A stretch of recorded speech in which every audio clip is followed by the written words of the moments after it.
Petrol diesel को GST में लाने पर अभी कोई सहमति नहीं बनी है और अब बात सीएनजी और पीएनजी को जीएसटी के दायरे में लाने पर शुरू हो गई है। सूत्रों के हवाले से खबर यह है कि सरकार नेचुरल गैस को जल्द ही जीएसटी के दायरे में लाना चाहती है। पंजाब और पश्चिम बंगाल जैसे राज्यों ने जीएसटी काउंसिल को अपने राजस्व की जानकारियां भेजी हैं। गुजरात और महाराष्ट्र भी जल्द ही राजस्व की जानकारियां भेजेगा।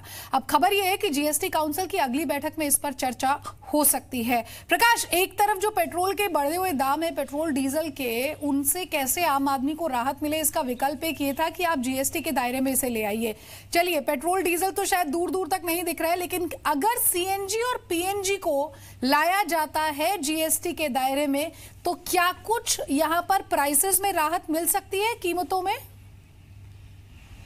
बिल्कुल, जीएसटी में आने के बाद कीमतों में राहत तो मिलेगी, क्योंकि उस पर इनपुट टैक्स क्रेडिट का मिलने का जो रास्ता है वो साफ हो जाएगा। तो जाहिर तौर पे इसे कंज्यूमर को पास ऑन किया जाएगा, तो इसका बेनिफिट होगा। ये एक बात है।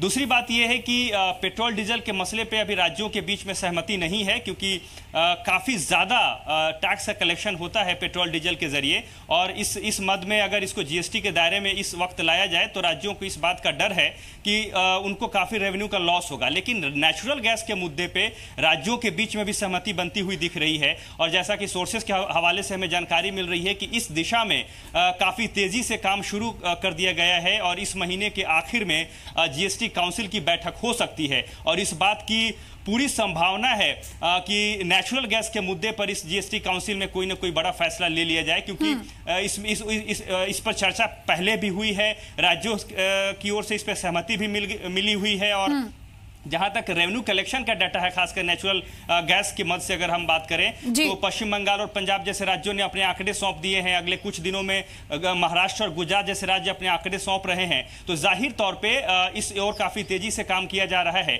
और सिर्फ कंज्यूमर को ही नहीं, खासकर इंडस्ट्री को भी इसका काफी बेनिफिट मिलेगा।